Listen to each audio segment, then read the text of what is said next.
something happens, whether you hit something or you feel something's off, and you hope it's not what you think it is.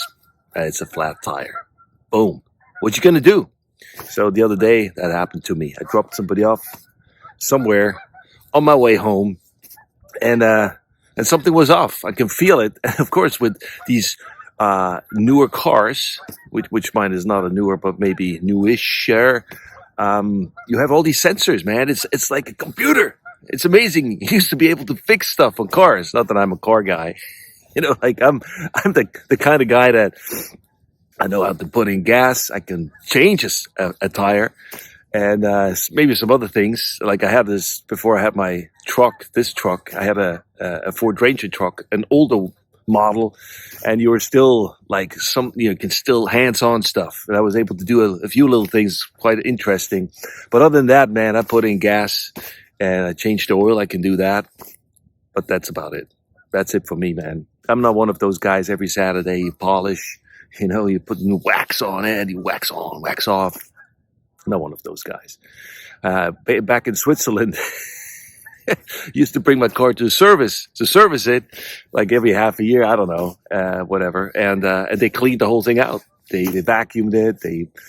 Beautiful job. And so that was my half yearly update and upgrade for my car, because normally I don't do that kind of stuff. And it's not that I'm a messy guy, so my car is not messy, but I don't really care so much about cars.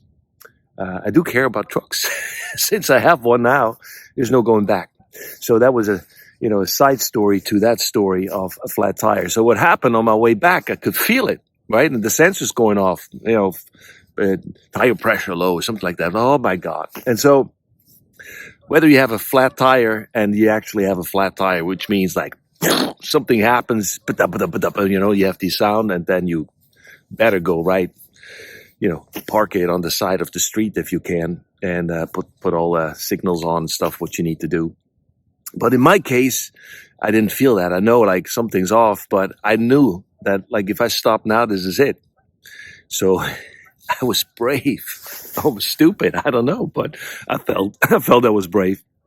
And so I knew I'm not too far from home. So like, I need to make it home. Because, if it's just pierced and the air is going out slowly, you have a chance to still make it somewhere. So I did. And sure enough, man, I was home, and I could see what the cause of this was, the problem. And I'm like, oh boy. I just left it first. I know how to change a tire, so I did later on, but first I left it. And I just went inside. I think it was a rainy day. It was miserable. So I'm like, I'm not going to do this now.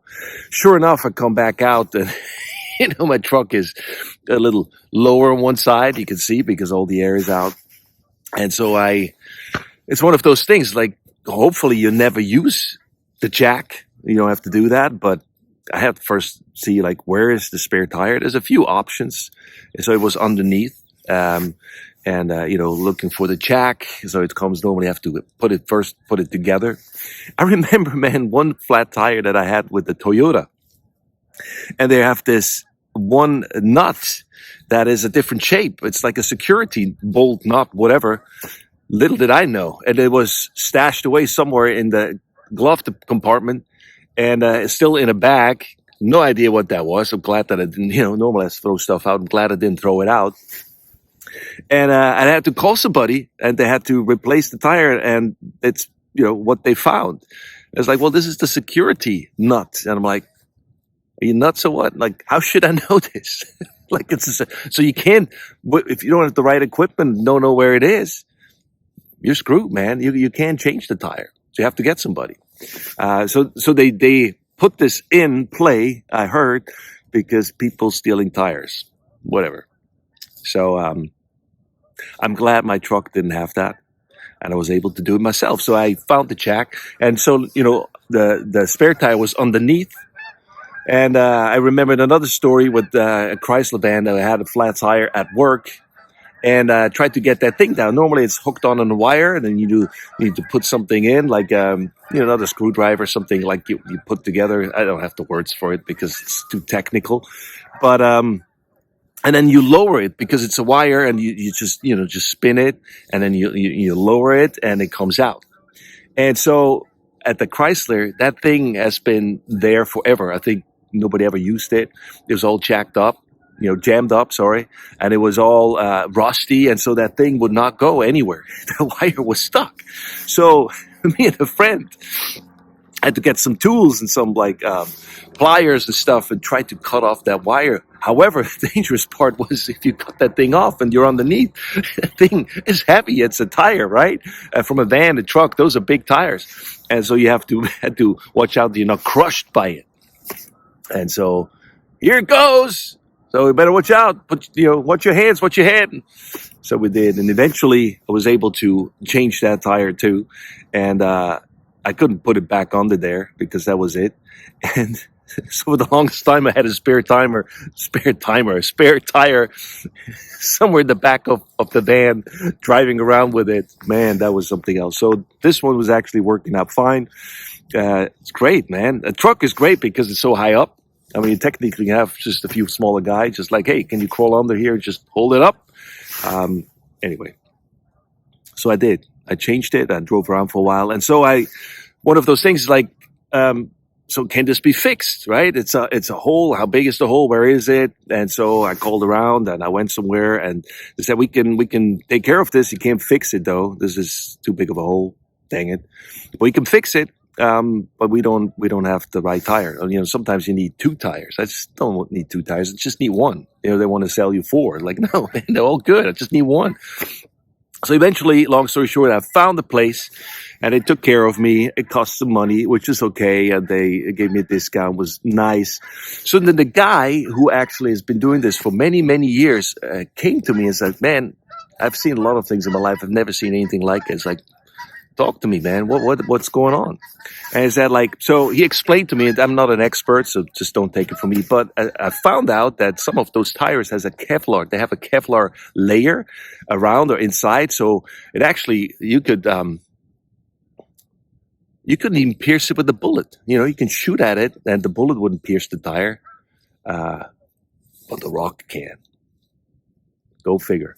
And he said, yeah, it's like the screws don't get in, the nails don't get in, and it's a protective thing. But you can empty your clip, man, on the tire, and tire's good. Not a rock though. So he went back.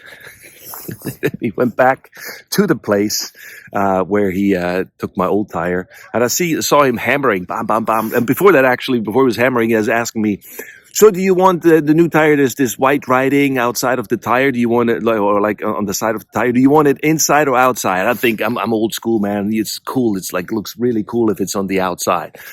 And we're like, dude, do the other 3 tires have that? Like, how do they look? I mean, how would it look if I have a white writing on one tire's outside and the others don't? It just looks, do I need to explain more? And he's like, yeah, you got a point there. So I don't have it outside.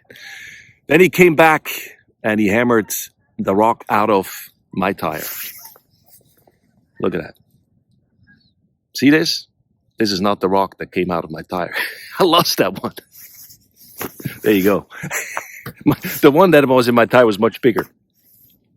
No, it wasn't. So, but it was pointier and it's still amazing. A rock can pierce your tire, but a bullet can't. That's all I have to say for you. Hopefully, when you have a flat tire, stay safe. Hope if you have never changed the tire, maybe you should practice. It can be like the guy, this is around Christmas, right? Like Christmas story. The father timed it. Like, how fast can it needs to be a competition. It needs to be a competitive thing. How fast till I can change that tire. That's not me, but maybe that's you. So either way, stay safe. When you drive around, and you have a flat tire, stop on the side of the road, try to do it yourself. If not, hopefully you have roadside assistance. If not, just pray. Hopefully somebody will stop. That just happened to my sister. So hopefully people still have a heart. And as the heart goes out, they will help you. So that's my perspective. Hope you enjoyed watching, listening. Till next time. Bye-bye.